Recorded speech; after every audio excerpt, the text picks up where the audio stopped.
तो आज हम शुरू करने जा रहे हैं अध्याय नंबर 2 सूत्र स्थान का सुश्रुत संहिता का अध्याय नंबर 2। तो सबसे पहले इस अध्याय का नाम क्या है? शिष्य उपनयन अध्याय व्याख्या शाम है। शिष्य उपनयन नाम से ही पता चल रहा है। शिष्य उपनयन एक संस्कार होता है, उपनयन संस्कार, जिसमें वो पढ़ाई के लिए, अध्ययन के लिए संस्कार होता है, उपनयन संस्कार। ठीक है, तो शिष्य उपनयन अध्याय दूसरा अध्याय ये शिष्य उपनयन का वर्णन अष्टांग संग्रह सूत्र 2 में किया गया है। अष्टांग संग्रह सूत्र अध्याय 2, ठीक है, सूत्र स्थान का अध्याय नंबर 2 में किया गया है अष्टांग में, और सुश्रुत में भी अध्याय नंबर 2 में किया गया है सूत्र के। ठीक है, और चरक में विमान स्थान के 8वें अध्याय में शिष्य उपनयन का वर्णन किया गया है। ठीक है, चरक में। और इसमें आचार्य सुश्रुत बोलते हैं कि ब्रह्मा क्षत्रिय वैश्य, ये chapter number 2 page number 13 Ambika Dutt, इसमें ये सेकंड नंबर श्लोका देख रहे हैं, ब्राह्मण क्षत्रिय वैश्य। आचार्य सुश्रुत बोलते हैं ब्राह्मण क्षत्रिय वैश्य और जो उत्तम कुल में जो जन्मा है ना, 4 जने जो है वो आयुर्वेद का अध्ययन कर सकते हैं, ब्राह्मण क्षत्रिय वैश्य और उत्तम कुल में जन्मा हुआ। और चरक बोलते हैं ब्राह्मण क्षत्रिय वैश्य, ओनली ये 3 जो है वो अध्ययन कर सकते हैं आयुर्वेद का। ठीक है, और वाग्भट जी बोलते हैं किसी भी जाति का कर सकता है, बस कुल गुण संपन्न होना चाहिए। ठीक है, और काश्यप जी भी सर्व जाति बोलते हैं, सर्व जाति अध्ययन कर सकती है आयुर्वेद का। ठीक है, और फिर उपनयन विधि के बारे में बताया गया है।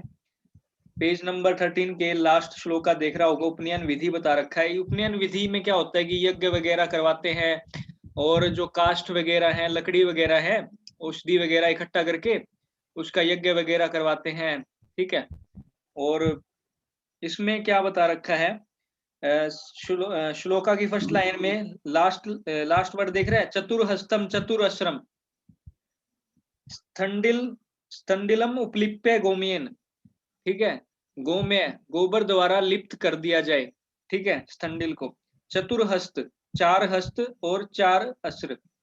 ठीक है, ये प्रमाण दे रखा है, 4x4 हस्त प्रमाण का स्तंडिल का निर्माण करेंगे। ठीक है, स्तंडिल मतलब कि जो होम वगैरह करेंगे, आप यज्ञ वगैरह करेंगे, उसके लिए जो स्तंडिल बनाएंगे, पूरा गोबर से लीप देंगे पूरा। ठीक है, और फिर इसमें थर्ड लाइन के श्लोका की थर्ड लाइन में देख रहा होगा, दक्षिण अतो ब्राह्मण स्थापित्वा। ठीक है, दक्षिण अतो मतलब कि दक्षिण दिशा में ब्राह्मण, ब्रह्मा या फिर ब्राह्मण को स्थापित करेंगे। ठीक है, और फिर इसमें लकड़ियों के नाम बता रखे हैं, कास्ट कौन सी कास्ट लेनी है। तो इसमें थर्ड लाइन में श्लोका नंबर 4 की थर्ड लाइन में खदीर पलाश देवदारू बिलवा नाम, ये अंडरलाइन कर सकते हो, खदीर पलाश देवदारू बिलवा नाम सम्मिध चतुर्नाम, और शीरी वृक्ष बता रखे हैं ये 4, और शीरी वृक्ष में न्याय ग्रोध उदुम्बर अश्वत्थ पलक्ष। ठीक है, अश्वत्थ मधु का नाम ये बता रखे हैं। ठीक है, और इसमें होम कौन सा करेंगे, होम कैसे करेंगे, दारवी होम नामक विधि से यज्ञ करेंगे, दारवी। इसमें श्लोका की सेकंड लास्ट लाइन में देखेगा, दधि मधु घृताभि दारवी होमिकेन विधि नाम, दारवी होमिकेन विधि नाम मिला, दारवी नामक होम विधि से यज्ञ करेंगे। ठीक है, उपनयन विधि में। ठीक है, और फिर पेज नंबर 14 में इसमें 5 नंबर श्लोका की लास्ट लाइन देखिएगा, शूद्रम अपि कुल गुण संपन्नम। ठीक है, शूद्र भी उत्तम कुल और अच्छे गुणों वाला होना चाहिए, तभी वो ज्ञान उपार्जन के लिए सही रहेगा। ठीक है, तभी वो शिष्य बन सकता है। ठीक है, और जो शिष्य है उसके लिए वस्त्र कौन सा होगा, शिष्य है उसके लिए ये श्लोका नंबर 6 की सेकंड लाइन में शुचि नाम कषाय वाससा। ये लाइन दे रखी है 6 नंबर श्लोका की सेकंड लाइन में, सुचि ना कषाय वाससा, कषाय रंग की वाससा वस्त्र शिष्य हेतु उपयुक्त बताए गए हैं, शिष्य के लिए। और रोगी के लिए श्वेत वस्त्र, रोगी कौन से वस्त्र पहनेगा? श्वेत वस्त्र, ठीक है। और ये लिख सकते हैं, इसमें नहीं है श्लोका में। और फिर चिकित्सा हेतु निर्देश बता रखे हैं, किस किस की चिकित्सा करनी चाहिए हमें। तो इसमें श्लोका नंबर 8 में देख रहा होगा, द्विज गुरु दरिद्र, ठीक है, जो ब्राह्मण है, द्विज है, गुरु है, दरिद्र है, मित्र है, ठीक है, और प्रवर जित वर्जितो उपनत साधवा, ठीक है, सन्यासी है, मित्र है, ठीक है, और जो नम्रता पूर्वक आए हैं, ठीक है, अनाथ है, उन सब की हमें चिकित्सा करनी चाहिए, ठीक है। और किन किन की हमें नहीं करनी चाहिए? जो व्याध शकुनी, और ये सेकंड लाइन में देख रहा होगा 8 नंबर श्लोका की सेकंड लाइन में, व्याध शकुनी कप कपटी पाप कारिणी कारिणाम, जो पाप कर्म से जो रोग उत्पन्न हुए हैं, ठीक है, उन सब की चयन है प्रति कर्तव्यम, ठीक है, उनकी चिकित्सा नहीं करनी चाहिए, ठीक है, ये आचार्य सुश्रुत ने बताया है, ठीक है। और फिर अध्ययन निषेध, ठीक है, कब कब अध्ययन निषेध है, ठीक है। तो कृष्ण पक्ष की अष्टमी, ये ठीक है, ये लास्ट श्लोका दे रखा है इसमें, कृष्ण कृष्ण अष्टमी तन निधने हनि हनि द्वे द्वे शुक्ले, मतलब कि शुक्ल पक्ष की और एक कृष्ण पक्ष की अष्टमी, ठीक है। और कृष्ण पक्ष समाप्त होने के 2 दिन बाद तक, यानी अर्थात चतुर्दशी और अमावस तक हमें अध्ययन नहीं करना चाहिए, ठीक है।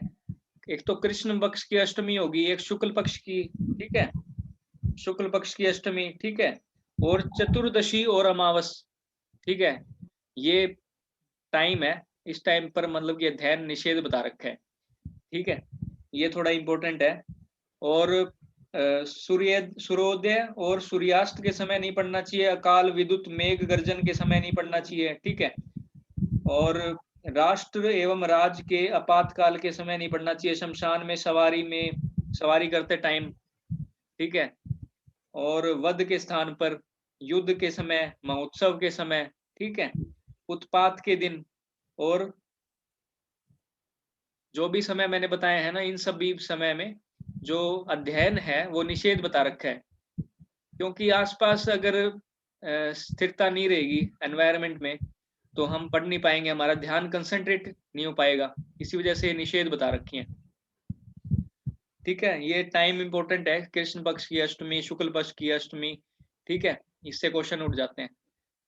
तो ये सेकंड चैप्टर, सेकंड अध्याय सूत्र स्थान का हमारा कंप्लीट हुआ, कितना छोटा सा अध्याय था और फिर तृतीय अध्याय हम शुरू करने जा रहे हैं।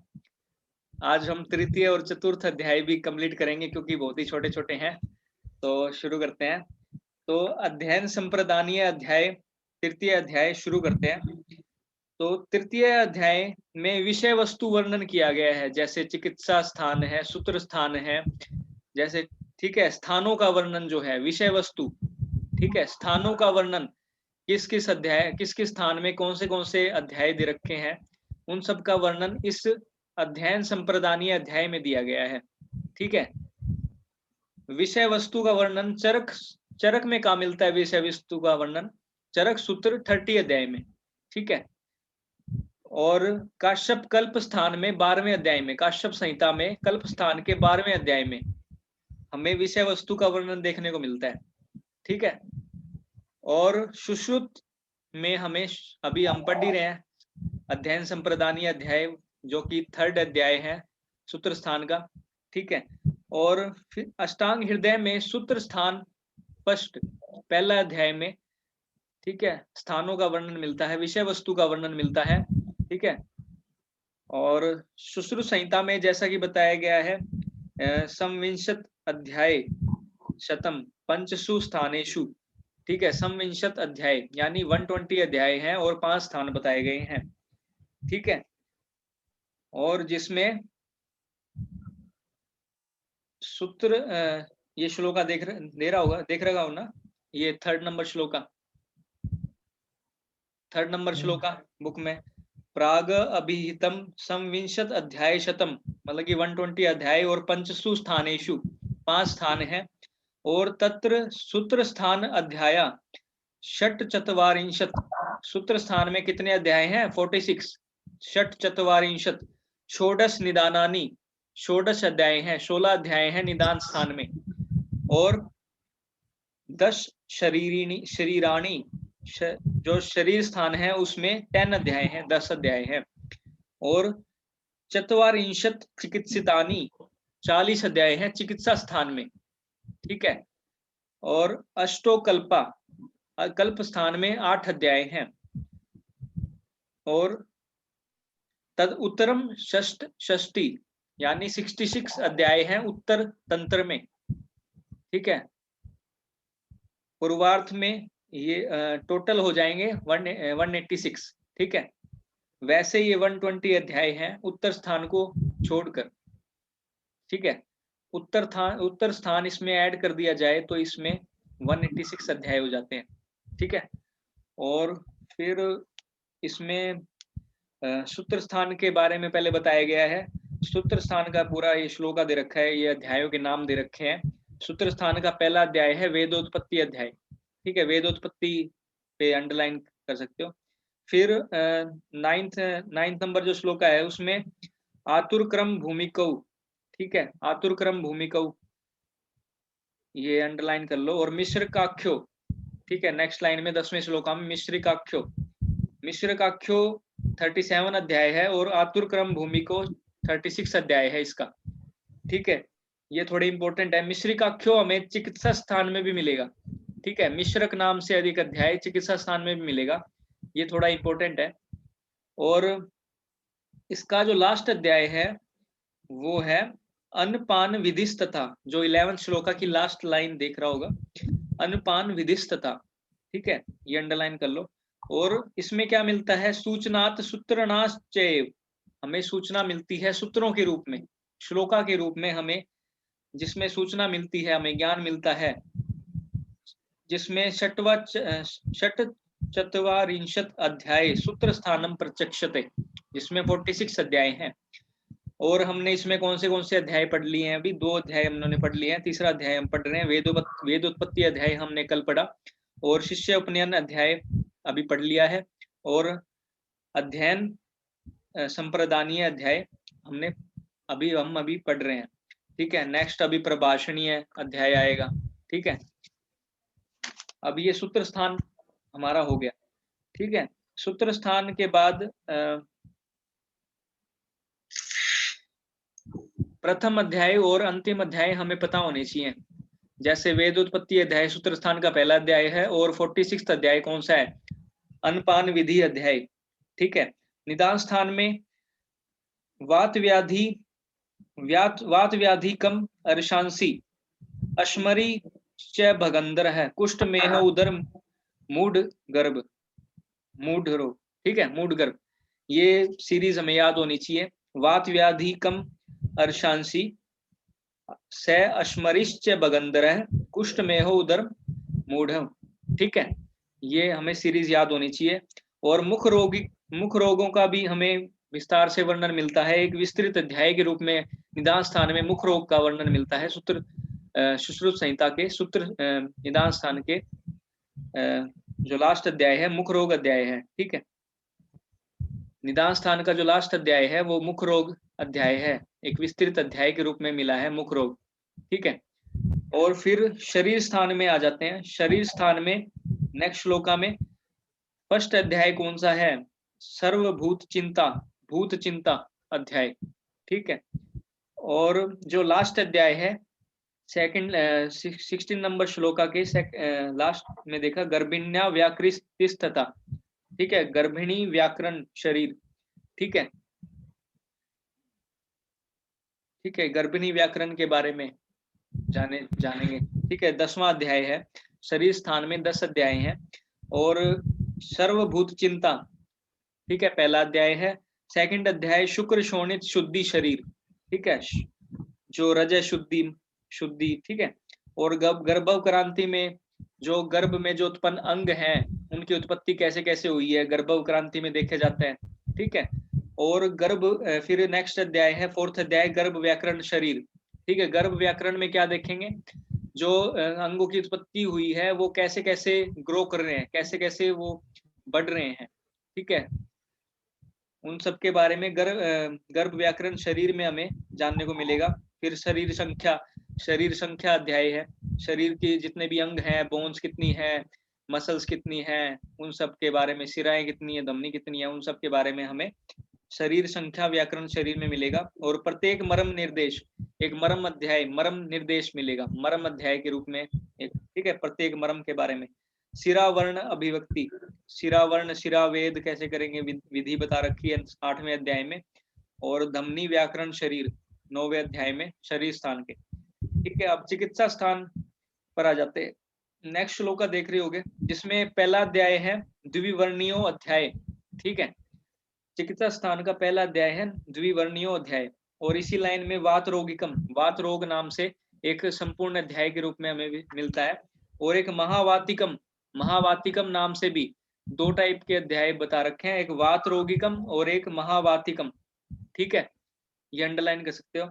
और इसमें मधुमेह चिकित्सा, प्रमेय भी है और मधुमेह चिकित्सा के बारे में एक संपूर्ण अध्याय मिलता है, ठीक है।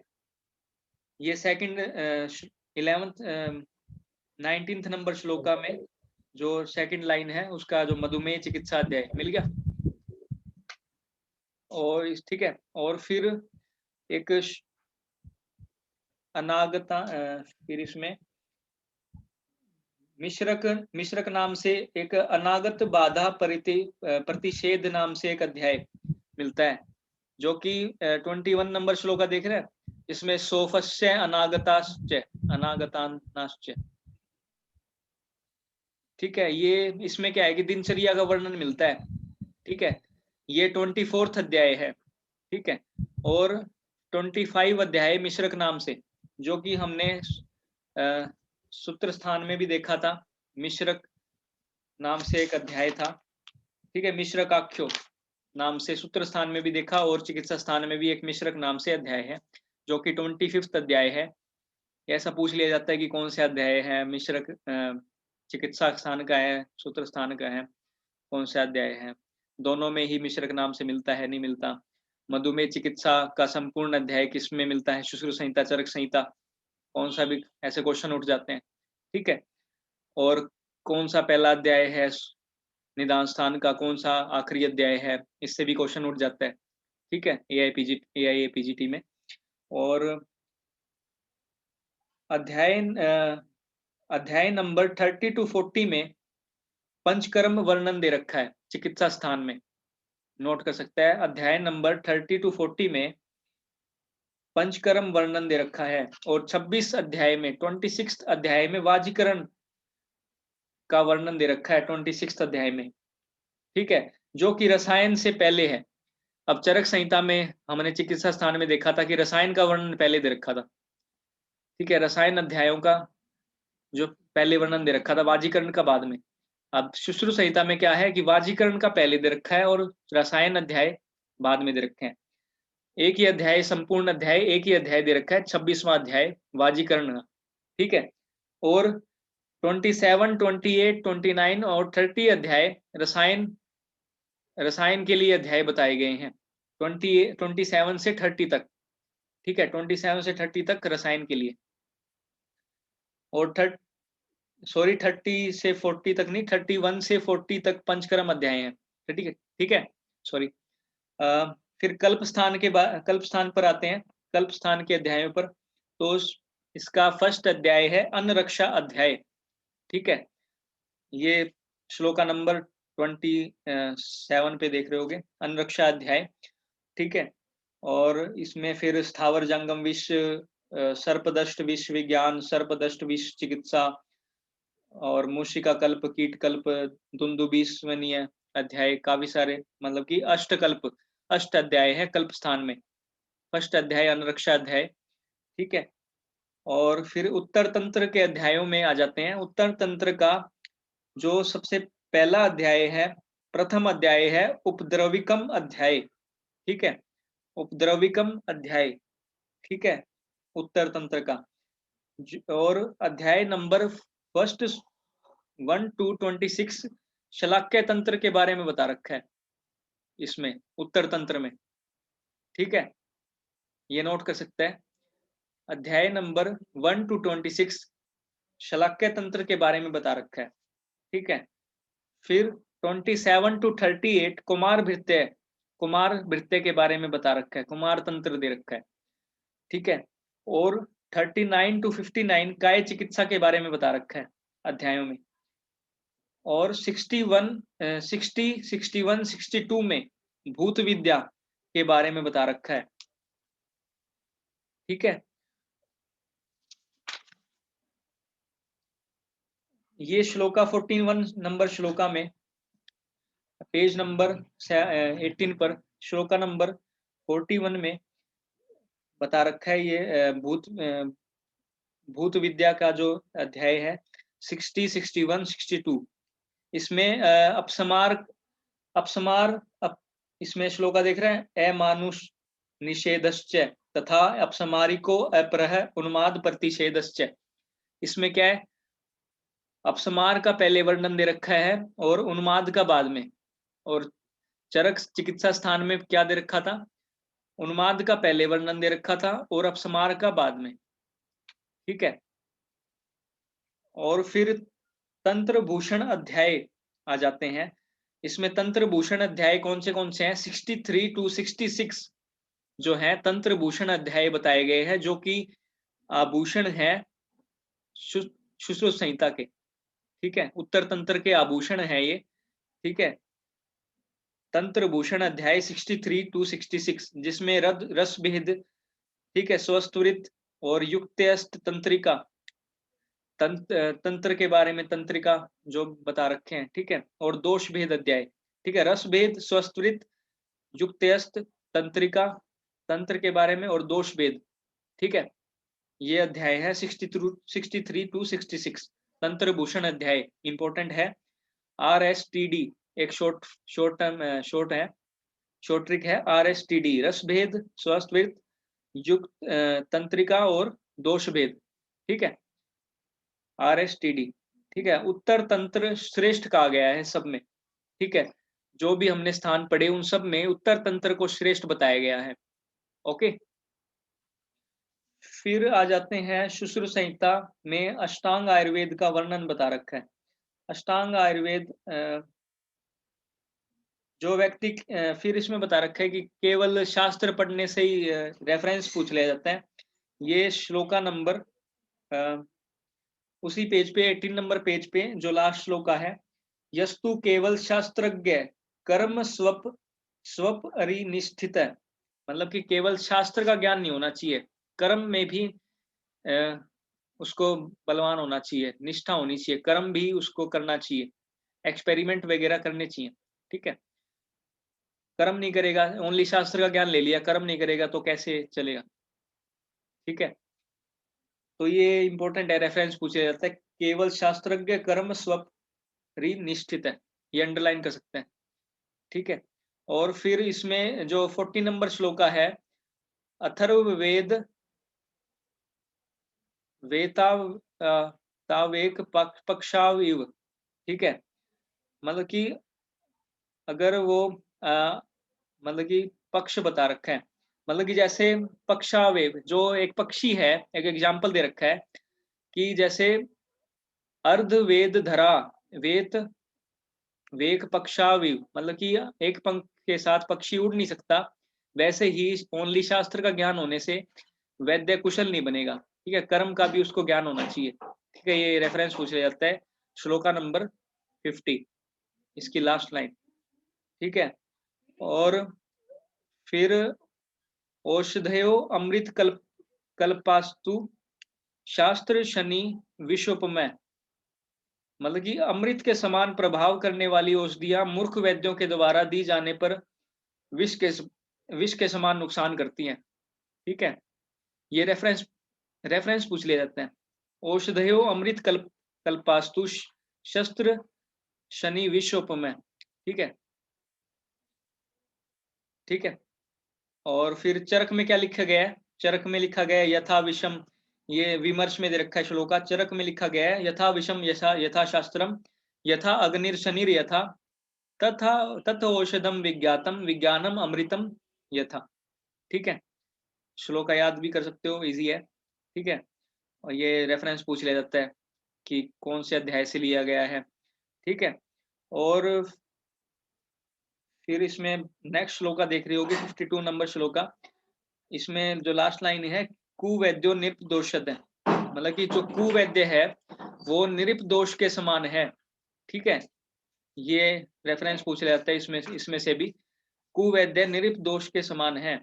ठीक है, और द्विचक्र शयंदनो यथा, नेक्स्ट श्लोका में 53 नंबर श्लोका में द्विचक्र शयंदनो यथा। ठीक है, जैसे दोनों पहियों वाला रथ युद्ध में कार्य करने में समर्थ होता है, वैसे ही वैद्य अगर शास्त्र का ज्ञान भी है और प्रत्यक्ष ज्ञान भी है तो भली भांति, अगर उनको सबको भली भांति जानता है तो वो अच्छा वैद्य है। ठीक है, ये भी रेफरेंस पूछ लिया जाता है, द्विचक्र द्विचक्र शयंदनो यथा। ठीक है, और फिर ठीक है, और फिर ये श्लोका नंबर, पेज नंबर 20 पे श्लोका नंबर लास्ट में आ जाते हैं। तो इसमें मेन बता रखा है कि वाक सौष्ठव। ठीक है, कौन सा वैद्य अच्छा होगा अध्ययन में, जो छात्र छात्र कौन सा अच्छा होगा, छात्र के गुण बता रखे हैं। वाक सौष्ठव अर्थ विज्ञाने। ठीक है, ये अंडरलाइन कर लो श्लोका।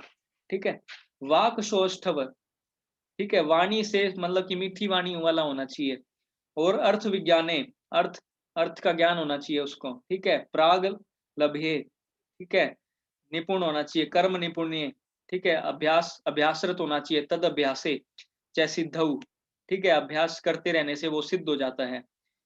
ठीक है, वो सदैव जो प्रयत्न करता रहता है वही छात्र अच्छा होता है। ठीक है, वही छात्र श्रेष्ठ होता है। ठीक है, ये श्लोक का रेफरेंस पूछ लिया जाता है, श्लोका की लाइन दे देंगे भाई। ठीक है, कौन से चैप्टर से लिया है, कौन से सूत्र स्थान से लिया गया है, निदान स्थान से लिया गया है, ये सब कुछ पूछ लिए जाते हैं। तो ये हमारा थर्ड अध्याय जो है ये हमारा कंप्लीट होता है। काफी अभी छोटे छोटे अध्याय आ रहे हैं, और फिर आज हम फोर्थ अध्याय भी फिनिश करेंगे। तो फोर्थ अध्याय है हमारा चतुर्थ अध्याय, प्रभाषणीय अध्याय व्याख्या शाम है। ठीक है, प्रभाषणीय अध्याय। बोरिंग तो नहीं हो रहा? बोरिंग तो नहीं हो रहा? बता दियो भाई। तो प्रभाषणीय अध्याय हम शुरू करने जा रहे हैं। इसमें श्लोका नंबर 4 देख रहे होगे 20 नंबर पेज पे, श्लोका नंबर 4, यथा खर चंदन भारवाही। ये रेफरेंस पूछ लिया जाता है, बहुत इंपॉर्टेंट है। हमारे सर ने भी बताया था ये, जैसे कि जो चंदन की लकड़ी ढोने वाला जो गधा होता है वो, उसे चंदन का ज्ञान नहीं होता। ठीक है, भार का ही भार का ही ज्ञान होता है उसे। चंदन चंदन का क्या ज्ञान, चंदन की जो श्रेष्ठता है उसका ज्ञान नहीं होता। चंदन उसके लिए फायदेमंद है कि नहीं फायदेमंद, ठीक है, कितना फायदेमंद है चंदन जो है, उसका ज्ञान नहीं होता उसे।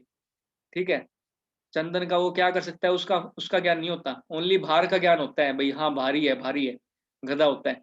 वैसे ही जो एवं ही शास्त्राणी बहुन बहुन्यधित्य च अर्थेषु मूढ़ा खर वद हंति। ठीक है, जो शास्त्र का ज्ञान, ओनली शास्त्र का ज्ञान तो कर लेता है, बहुत सारे शास्त्रों का ज्ञान कर लिया, पर उसको अप्लाई कैसे किया जाए उसका ज्ञान नहीं होता। ठीक है, उसका जो मेन वो किस तरफ इशारा कर रहा है, शास्त्र किस तरफ इशारा कर रहे हैं, उसका ज्ञान नहीं होता उसको।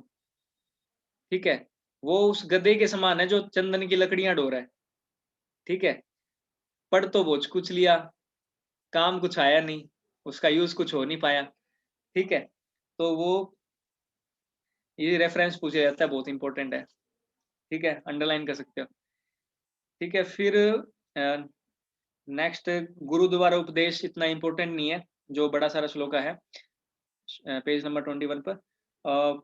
नेक्स्ट इसमें शास्त्र अध्ययन हेतु निर्देश बता रखा है, ठीक है।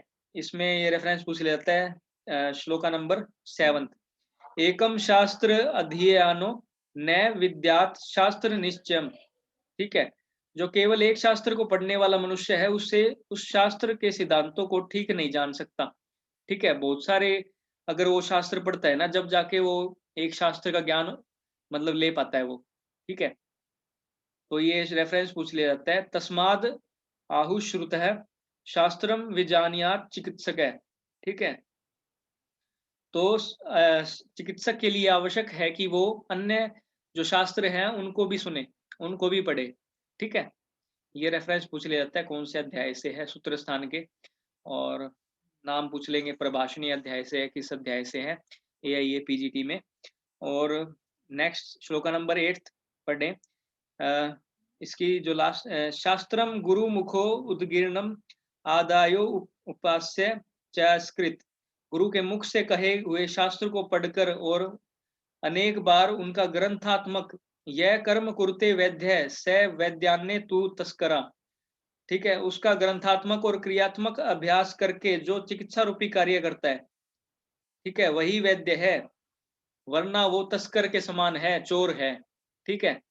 अगर वो गुरु के द्वारा, गुरु मुख से जो वाणी निकली है उसका विवेचन करता है, उसको विचारता है, उसको सोचता है, उसका चिंतन करता है, ग्रंथात्मक और क्रियात्मक रूप में एक्सपेरिमेंट करता रहता है, सोचता रहता है उसके बारे में, ठीक है, तभी वो एक अच्छा चिकित्सक बन सकता है, वरना वो चोर है वैद्य के रूप में, ठीक है, तस्कर है, तस्कर।